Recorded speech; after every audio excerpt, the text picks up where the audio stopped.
Hi, I'm Tori. I'm Alicia. Welcome to our podcast. Yeah, Once Upon a Chat. Woo! We're happy to have you. This is our second edition. And today we're going to be covering The Housemaid Secret, which is the second book in the series. The Housemaid. The Housemaid. By Freida McFadden. And I'm also at the end going to touch base on the 2.5 book, The Housemaid's Wedding. Bonus. That's a little bonus. I thought it was cute. Very short read or listen, but it was really cute. I didn't myself read it. That's okay. I'll go back someday and read it. Yeah. So we were just talking about the movie that's supposed to come out on the first book. Yes. The Housemaid. I was trying to figure out exactly when it's coming out. And who the actors are. So let's talk about that. The casting should be interesting for the first movie. So Sydney Sweeney is going to play Millie, which I think she's a great actress. I think she'll make a great Millie. And then Amanda Seyfried as Nina. Mm-hmm. I think that's great, especially because they kind of look alike. So I'm trying to feel that. And Amanda Seyfried, I love her, but she's got those bug eyes, so she's going to make a...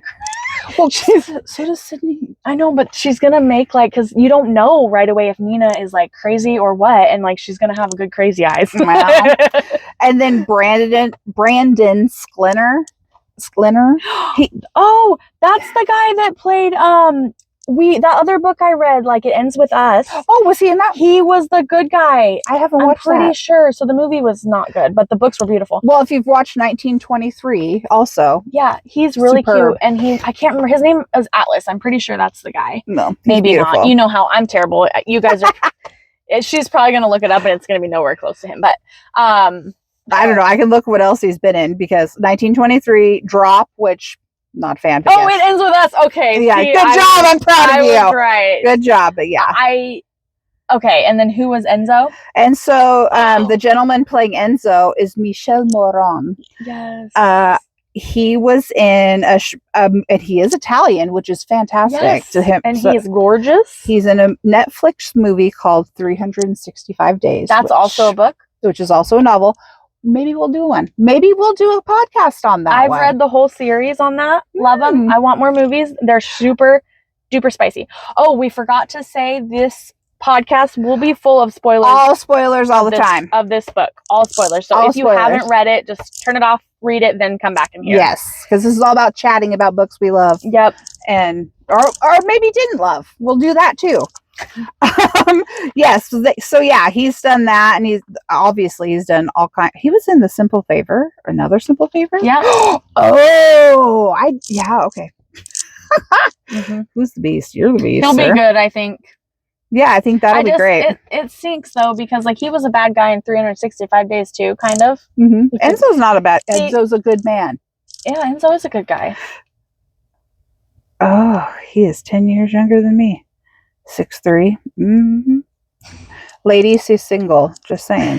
Okay. Well. All right. So let's get into the Handmaids or the House. I always say Handmaids. I want to say Handmaid's still, and that is not at all the same thing. The Housemaid's Secret by Freida McFadden. I listened to this again on Libby, a free library service. I think it's great. I listened to half of it on Spotify. Couldn't take it any longer and listen to the rest of it on Audible because it's that good. So the sequel. Do you think they'd let you have a podcast reading books, like an audiobook? But then it's free because you can listen to unlimited podcasts on Spotify? I have no idea. I don't have time to do that. But I don't know. Somebody could do that. Okay. Anyway, so how far into the future are we? I don't know how we're into the future enough that years. Probably Libby is who's Libby? Libby is the library. Libby is the library. Millie, she's got an apartment. She's going to school. A little tiny apartment in New York. In the Bronx. Super cheap. Going to school. Has a boyfriend named Brock. Ali. And Brock. I love that. That was my favorite part. Enzo's a good man. He has a thing for Millie. But he had to leave, right? Yeah, his mom had a stroke. Yeah. I was kind of mad at her for her reaction to that, by the way. I know. They had a little fling, and then he had to leave and go back to what? Italy. To Sicily. take care of his mom. Yeah, you got to take care of your... That's all he had left. Happy. So he came back. And he was stalking her like a creepoid. He was following her, but keeping an eye on her, trying to keep her safe. Yes, he does. He did not like the boyfriend Brock. Because Brock was kind of a tool. Oh, Brock was nice. I didn't like him. When Millie eventually figured out that Enzo was back in town, he had been following her, he kept calling Brock broccoli. It was cute. And it was so funny. Oh, you mean this broccoli? It's Brock. I think that's so funny. It was so cute. But yeah. So yeah, she's dating a lawyer named Brock. You know, her little apartment she's super proud of, because she should be. She worked hard. Mm-hmm. She's cleaning multiple people's homes at this point. She's not living in them, which is good. Moved on from being a live-in maid. And I wrote down my notes that she got fired. So I feel like it had talked about how she went through a couple of jobs and then she landed on this one. Well, yes, because she was babysitting for this one rich woman whose baby was calling her mama, because that's how much she had that kid. Like, that kind of broke my heart a little bit for that child. And then she got fired because the mom was mad, which the baby was like, mama, and Millie, because the actual mom was like getting ready to step out to go to a pedicure or whatever. The baby said mama and stopped her in her tracks. And she was like, what did she say? Well, Millie could have easily, I mean, kids babble. I feel like she could have easily, do you want to read that on the podcast? No, I do not. She could have easily said like, oh yeah, say bye-bye to mama, and like totally avoided that whole thing. Oh yeah. But she didn't. She's like, what are you doing? Like, I'm not your mama. You know, she basically panicked and basically confirmed that the baby was calling her mama. Yeah. So she got fired. In my mind, the lady that was the dressed, because this lady matched all the way, was Jennifer Tilly. The actress Jennifer Tilly. I don't know why, because I think she could play that part very well. I don't know. Okay. But anyway, that's neither here nor there. I thought there would be more, because she does show up later in the book. She does, but I don't really understand, like, other than Millie is all, like, a lot of people have referred her to basically, like, off their husbands. And we don't know this until... Well, she does kind of talk about it, because you can read this as a standalone. You don't have to read it in the series. And I did. And she did. However, I read this book twice, because the first time I read it, like, as a standalone, it didn't make a lot of sense. Like, I'm like, oh, it's a good story. It's a good book. Yeah, I can see how that would be. I don't know any of their backgrounds. Yeah, now we do. So now I do. So basically, she gets referred, we don't know that till later, to Wendy and Douglas. Yes. Douglas I thought they were saying Coinstar, because again, we listened to this, we didn't read the actual paper book, so that could be, a little bit of a hindrance, I think. But I thought they were saying Coinstar, so all I could think was like, Coinstar's at Walmart. Like, what are you talking about? Mm-hmm. But they were talking about it being like some big, huge corporation that he founded. Like, he founded this technology of Coinstar, or whatever it was. Yeah, I don't think it was Coinstar. I don't think it was either. It was like, and it don't matter. It doesn't matter. But he was like this big, huge tech guy that was making all this money. So they're super rich, beyond super rich. And they hired this maid. And she's looking around going, this house is already clean. So Wendy is bedridden, sick. Yeah, well, portrayed. She hired the maid to clean up around the house, right? Because the husband didn't hire her. No, it was him. He hired her. He called her. Okay. I don't remember why. To clean up. I know, but their house was spotless. She's like, I'm cleaning stuff that doesn't even need cleaning. Yeah, and she's cooking dinner. Yeah, cooking dinner and doing laundry, but she's like, I'm washing laundry that's not... That was already folded. Oh, it's because the husband didn't hire her. I know. Oh because she doesn't know this starting out. She's like, who folds their dirty clothes as she's like washing them? Because they weren't dirty. It was to look Wendy. like somebody had been living there. But I feel like, do we find out early in the book what happened, or is it like way later? It's way later. Way later. Because this one really was topsy-turvy. Yes. It kept going back. And I feel like it kept switching perspectives too. Like, it would be Millie's and then Wendy's. At first, because it stayed Millie for a long time. Mm-hmm. And she, all the way up to when she saw the Wendy's face after she'd been beaten by her husband. And she saw this trail of blood. She saw her face. She's like, oh my God, this is why she's being hidden. So Millie's like, I've got to help you, because that's her natural. She was locked away in her bedroom. Yeah. She couldn't talk to her. She couldn't come out. Like, she couldn't see friends. Do any of that. She was, like, limited on her food, which to find out later was starving her. Yeah. And we are made to think that it was her husband, Douglas, who is doing this. We're like, oh my God, what a bad human. And so she helps her. She like takes her own money and rents her this car, gets her to upstate New York somewhere, or even did they go out of New York? Did they go Long to Vermont? Island, right? No, that's in New York. Did they go out? Did they go to Vermont? No. I don't know why I thought they did. I don't think so.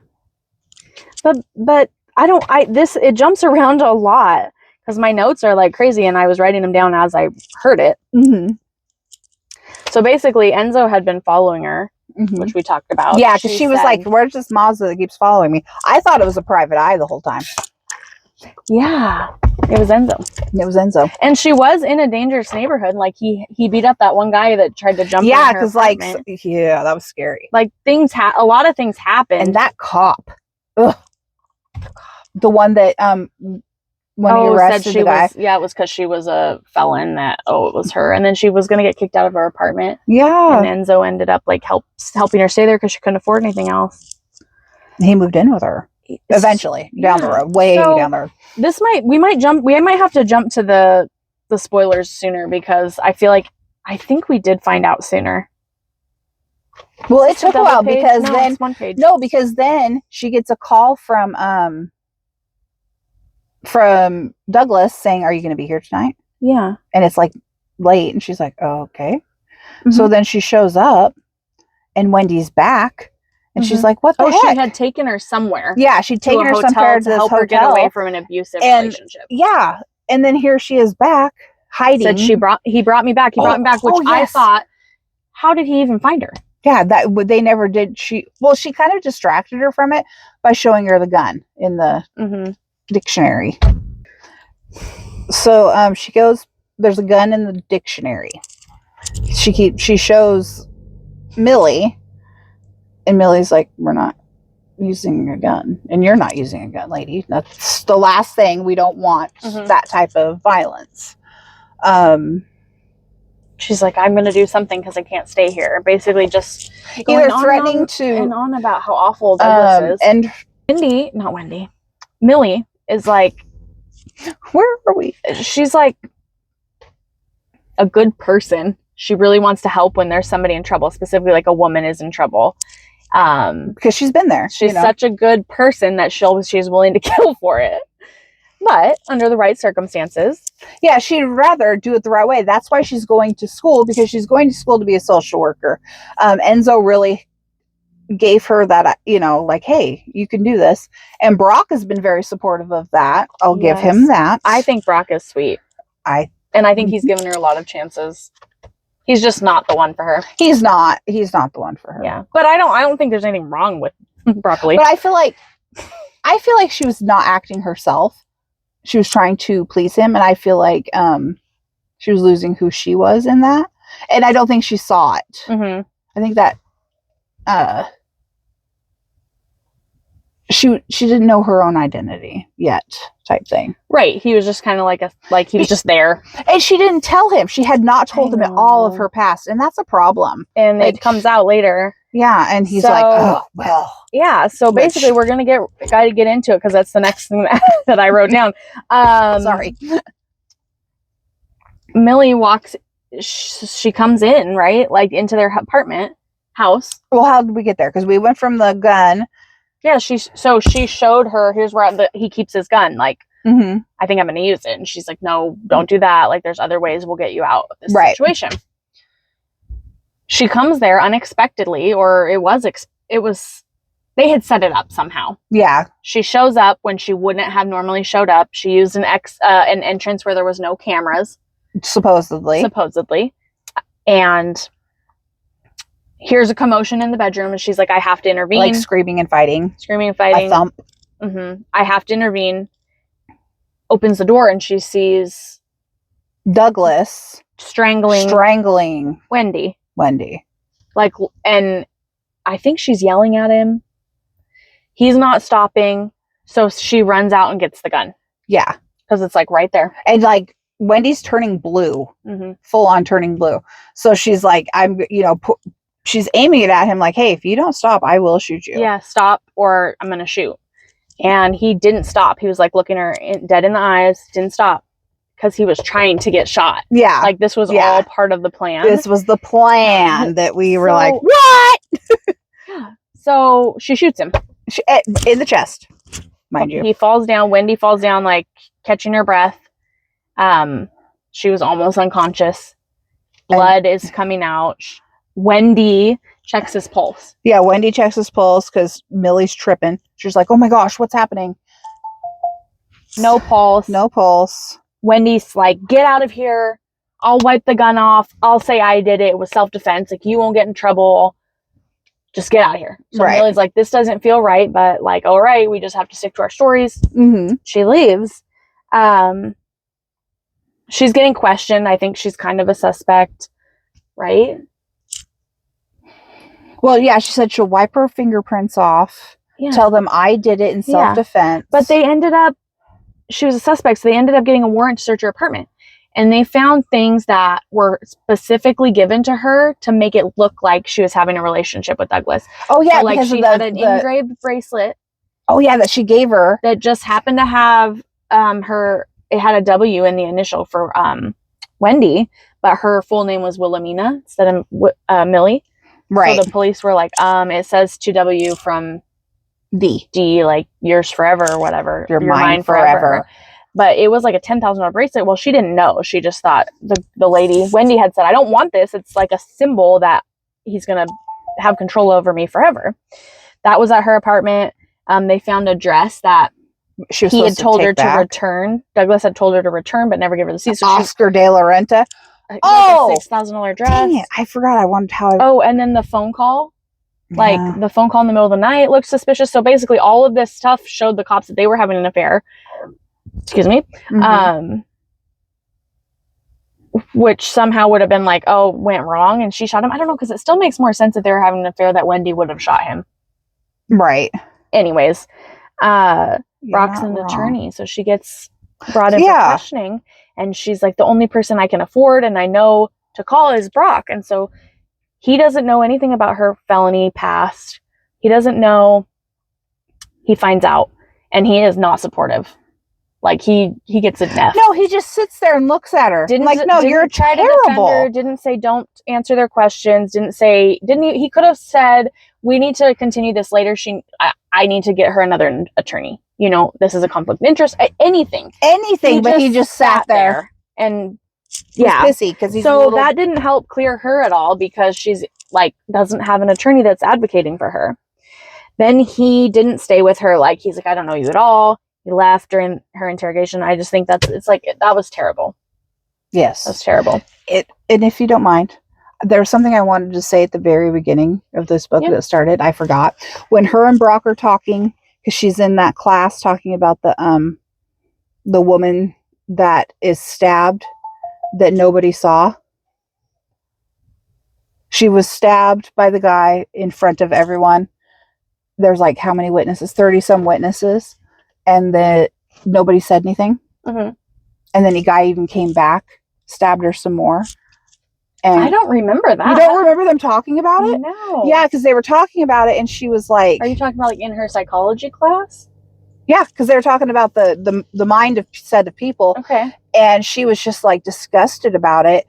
And Brock was, this is why I didn't like him. And Brock was like, well, there were circumstances. That's not actually true. Yes, it is true. That is a real case that happened.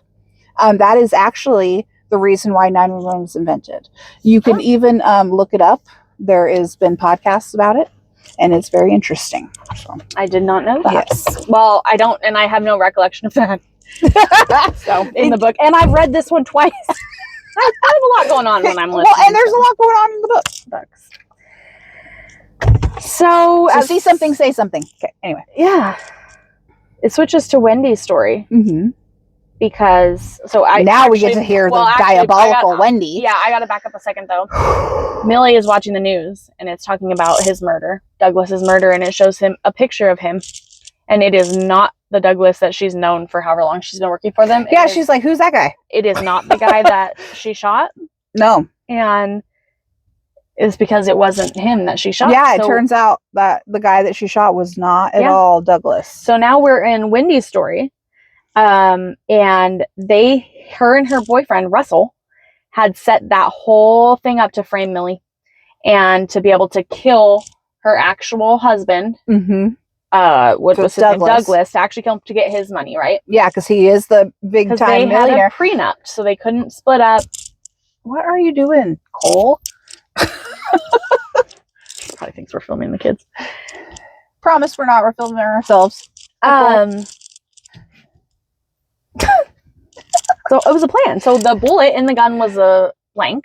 Yep. He didn't die. He was perfectly well. Yep. And then later she had Russell come in to sign divorce papers. Not Russell, Russell's boyfriend. Douglas signed divorce papers. Yeah, because Douglas found out she was having an affair. So he was like, haha, you get nothing. We're going to get divorced. And because he was actually an awesome human being. And he was willing to give her another chance too. Yeah, he really, really, really loved her. Yeah, he did. And it was like, she was so critical of his weight and like his appearance. And she just wanted his money. Poor, so that made her a bitch. Yeah, she just wanted his money. But she wanted him to be like eye candy. Yeah, it was so weird. He was like an accountant or something. I don't know. Well, he was a nerd. Yeah. And he's like, hey, I like fast food and playing video games. And secondhand furniture. And she's like, I want high-end everything at all times. Everything like gold encrusted. And he's like, but we don't need to do that.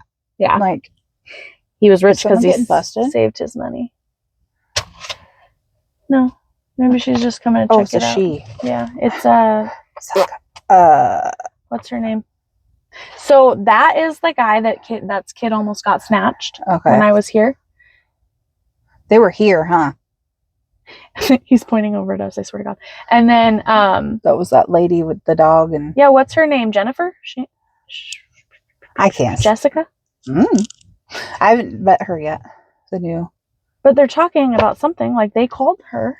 I wonder if it was the two dogs that were just here with the white car. Yeah. I wonder if they were. Do you think it was? They could have been. But they had a kid with them. Drama. Truly. That lady looked like she had Peter Pan. She was rough. Yeah. This is I'm all about the book review, but this is the kind of podcast stuff I want. You want to do true crime? No, not true crime, just like side tangents. Oh, the random crap. Yeah, random crap. Watching a police officer in the park. Like, don't let him see us. We're undercover. All right. Okay. Anyway, so yeah, he was a really good guy. He wanted to donate money to charities. Like, what am I going to use all this money for? They weren't even living together. Yeah, because he was like, I bought this beautiful house on Long Island. Yeah. He was like, you can live there. I'll live here. Like, if you change your mind. Like, she's like, I'm not going to divorce you because I want your money. So they just lived separate. That's exactly what she said. Yeah. No, but I know. I'm sorry, my necklace is stuck. I'm probably gonna hear that. But pretty close. She might as well have. Truly. Yeah. So basically, when Millie was there, like cleaning and everything, she had never interacted with the actual Douglas, who was the actual husband. And he was using a burner phone. It was, yeah. So Russell was using a burner phone. Yeah. Oh, and at one point when Brock and Millie were at lunch, she saw Douglas, which was Russell, with his real wife because he was married. He was a furniture store owner. He was married to Douglas's secretary, his right-hand woman. And she saw the lady and thought that, Douglas is having an affair. So she was like, this guy, yeah. I don't know. We can't even touch on all the drama. Like, it was like cray. It was just super crazy. It's cray. Wendy set the whole thing up. Yeah, the whole thing. Yeah. She was diabolical. To make Millie think that she had killed her husband. Yeah, she convinced Millie that she shot some guy. Yeah. She got her arrested. She got the cops thinking that she did it. Was the cop in this one the same cop from the other one? No. Okay. So, but the police were on to Wendy. Ramirez. Remember that name. Okay. The police were on to Wendy because there was a camera at the apartment at the back, the back service entrance that nobody had known about. That she was told didn't work, but her husband, being a generous human being, that clearly showed who was in the house when he got murdered, and it was only 2 people. Yeah, he was like, here, have this technology, and they're like, sure, and then the doorman knew. They had her on camera essentially doing it, but she didn't know. So she's hiding out at her little lover's cabin, and they're like, so that, you know, the paparazzi will leave them alone, whatever. And that's when she walks in on Russell in the bathtub, right? Yeah. So she's on the phone with the cops. Or no, first who she talked to? Oh, the best friend of, when she finds out that Douglas actually changed the will like a month before and decided to leave everything to charity. Yes, which was awesome. She didn't get anything. She got nothing. So even if she would have gotten away with murder, she would have got nothing. And so she was like, ugh. So then the cops call her and they're like, hey. And she's like, oh, did you just so sad about it? Oh gosh. And they're like, yeah, well, we know you were there and we're on our way. And she's like, well, I'm not home. Because they had went to like a cabin. Yeah, they're like, I'm somewhere else. Yeah. They're like, okay. Well, then she's hearing these noises while she's on the phone with these people. Goes to the bathroom and finds Russell in the bathtub, in a pool or a tub of blood, essentially, with his throat slit. Ugh. Yeah. And I'm listening to that and I'm like, what? Exactly. I thought it was Millie. Well, Millie wouldn't have done that because she didn't even know who Russell was. That was my thought. That's true too. Because at this point too, we're like, does Millie know that she's innocent? Like that she, Yeah. And then, so Wendy's just like, oh crap. And she goes in the kitchen, I think. Because she's trying to figure out what the heck's going on, and there is. She might have been looking for a phone, like to call. Yeah, something, and she finds Russell's wife, whose name I cannot remember.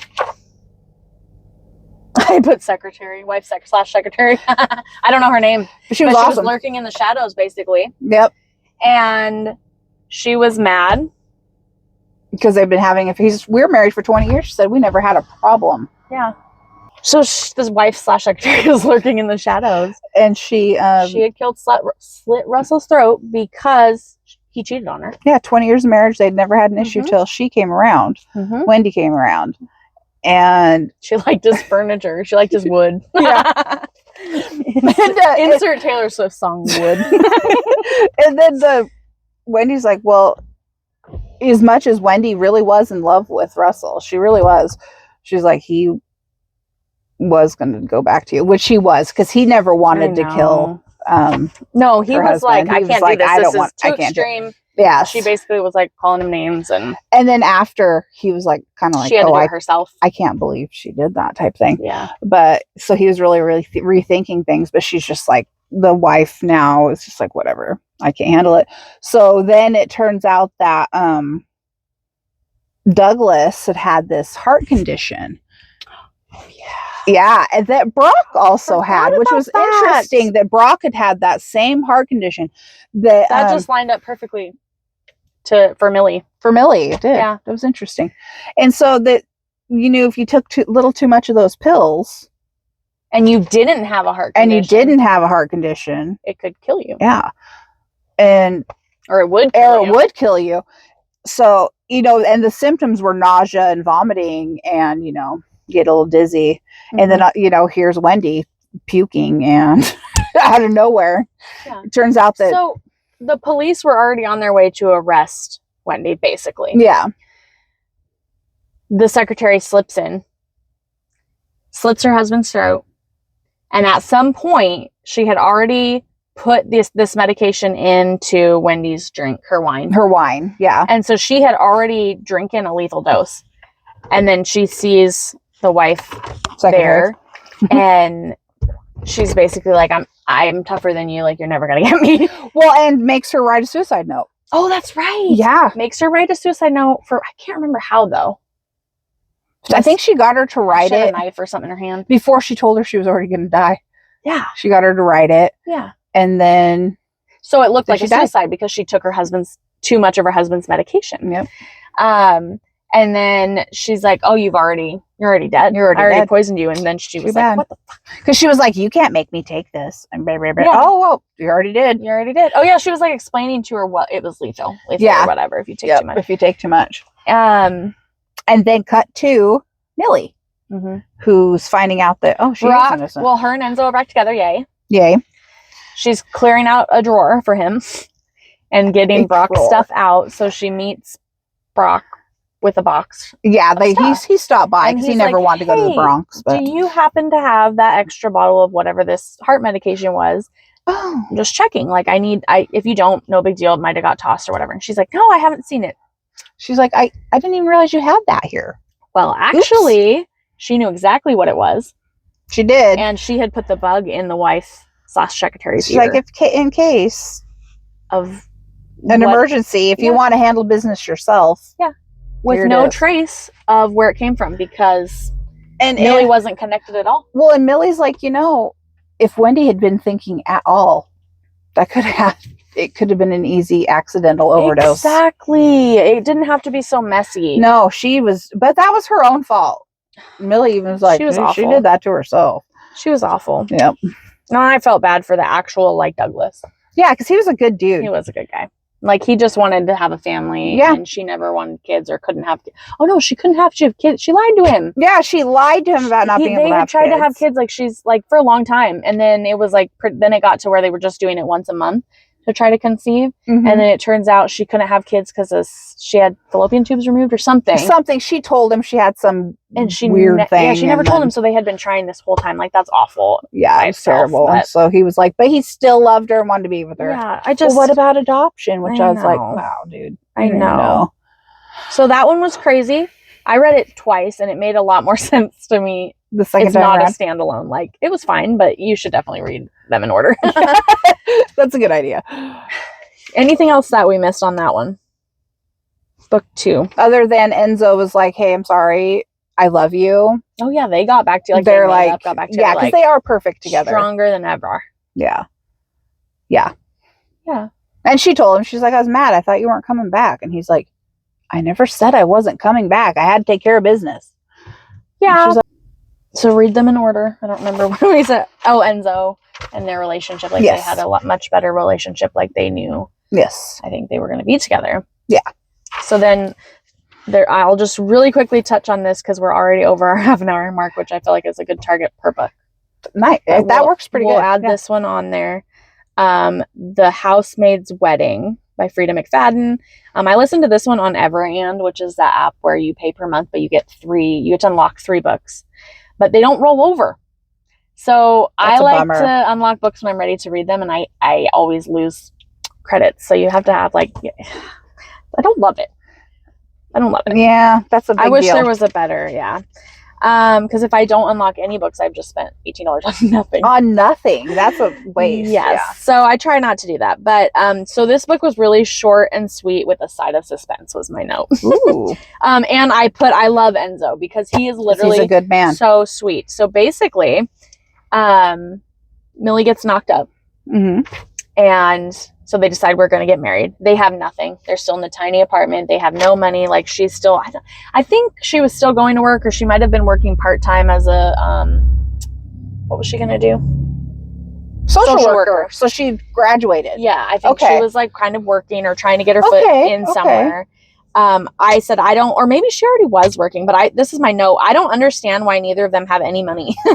He was from a mob family and she's essentially hitman for hire. I feel like those are 2 pretty good lives. But she didn't get paid to do what she was doing. But she should have. These were all wealthy families. Not all of them. Some of them were just people that were trying to get out of bad situations. But they were never in bad situations. Oh, that's not true. The second book, she wasn't in a bad situation. No, but they were also just helping women that needed help. I don't know. She's always been in nice houses and they can afford a housekeeper. Okay, that's in 2 books. All right. Well, if you want to read this one, you can add your spice. Okay. Oh, her parents were so rude. Okay, so she has parents? Yes. Okay. She hadn't talked to her parents since the whole teenage thing when she got arrested for murder or manslaughter. They basically disowned her and they were like, what a horrible thing, like who you're a horrible person. Wow. Okay. Yeah, isn't that terrible? That's even okay. hearing the stories and like what she was trying to do. She hadn't talked to him for, I think it had been like 10 years or something since. I don't really know. I don't really know how long it had been. Okay. It's been a while. That was the other book, the third book that they were together for like a long time. Yeah. So anyway, she's pregnant. 40s. She calls her parents. She's like, this is what's happening. I'm doing pretty well. Like, I'm going to get married. I would really love if you guys could come to the wedding. Maybe we can reconnect. Like, I don't have any other family that will be there. Enzo doesn't have any family that will be there. So that's kind of like part of the drama in that book. But they were really sweet. Like, it talked a lot about just their love for each other and like how sweet Enzo was, and like he calls her cute little names and just very sweet. And they have no money, so she got like just a normal like little blue dress and that didn't fit, and by the time the wedding came around, because she was pregnant. So Enzo of course knew a guy and he was able to tailor it and whatever in time. Well, her parents called her. Well, okay, so she's like, it's like a couple days leading up to the wedding. Mm-hmm. She's getting phone calls from somebody that's threatening to kill her. Oh. And then it comes to her wedding day. And so she's like, I get calls like that sometimes from angry husbands, because at this point, she's been a hitman for hire like a decent amount of times. She's like, I have made some enemies. She didn't kill all the husbands. No. Because they're angry, like, oh, you helped my wife leave me, basically. Yeah. I lost my train of thought. So why were they threatening her? Because they was an angry husband. Okay. Angry ex-husband. So who was calling this time? So it was the same. Well, she gets calls like that, so she just hangs up. Okay. Like, have a nice day, fucker, kind of thing. And, I like that. Yep. On her wedding day, she gets a call. On the wedding day? Damn. In the morning. Mm-hmm. And she's like, I'm not going to let this ruin my wedding day, and hangs up. And she's like, I'm not going to tell Enzo. I'm just going to brush it off, whatever. And then she gets another call later. I think he's in the shower or something. And basically he tells her that he's in the closet. And she's like, no, you're not. And he's like, if you don't believe me, why don't you go look? Because he was saying things that were like showing he was watching her, which I still don't know how that happened, because he wasn't watching her. Okay. He wasn't in the closet. Okay, good. It was just really, it was really convincing. Yeah. But I don't know how he was able to see so much. Okay. I don't know about that. Weird. But so they're basically right before the wedding, her parents call and they're like, we're not coming because we haven't changed our minds. You're still a terrible person. Like, you haven't changed at all. I feel sorry for your baby, basically. Like, wow. Yeah. Horrible. That's terrible. Yeah. It was really sad. And she was really sad and whatever. And then the guy is still around, like, trying to, he's going to kill her. You're way better at storytelling than I am. Oh, geez. You're just fine. I said her parents should not have tried to reconnect with her at all if they were just going to bash her. So they tried to reconnect? No, she did. Oh, okay. But then they were like, yes, we would love to reconnect. Like, we want to be there. Where did they get the idea that she hasn't changed? I don't know. It was so weird. I don't like it. And it didn't really talk. It was a super short book, so it didn't really talk about that either. Okay. But they were going to have a courthouse wedding. I feel like they had found somebody. There was something significant about who was the witness to their wedding. Like, it was Olive's mom or something like it. Oh, no kidding. Yeah, like it came back around. It was something like that. Okay. So they did have a witness. But then Enzo found the guy that had been threatening her in the bathroom and basically beat the shit out of him and said, if you ever like talk to her again, I'll kill you. Mm-hmm. And that's fair. They lived happily ever after. They kind of did, yeah. Yeah, cool. So it was cute. Like, it was, wow, that's cute. So it was like a love story with like a little suspense and a little violence. Yeah, I like it. Yeah, yeah. So all right, it was good. I think if you have an extra 2.5 hours or whatever to listen to it or read, it's worth. Yeah, or turn some page. It's worth it. Oh, she's still here. The cop's still here. Oh, good. Good. But yeah, I think it was worth it, and I think we still have one more book to cover, but I think the whole series is definitely worth a read. Oh, definitely. Yeah. I'm really looking forward to the movie, so hopefully they don't botch it too much. So, All right. Thank you for listening. Yeah, this was a pretty long one, so hopefully you guys made it to the end. You can follow us on YouTube and Spotify. And we'll see you for part 3. Yep, part 3 when we figure out our schedule. We'll do it though. Maybe weekly. Hopefully. Oh, look, Jericho and Elena are holding hands. Oh, that's cute. But yeah, all right, we'll see you next time. Bye.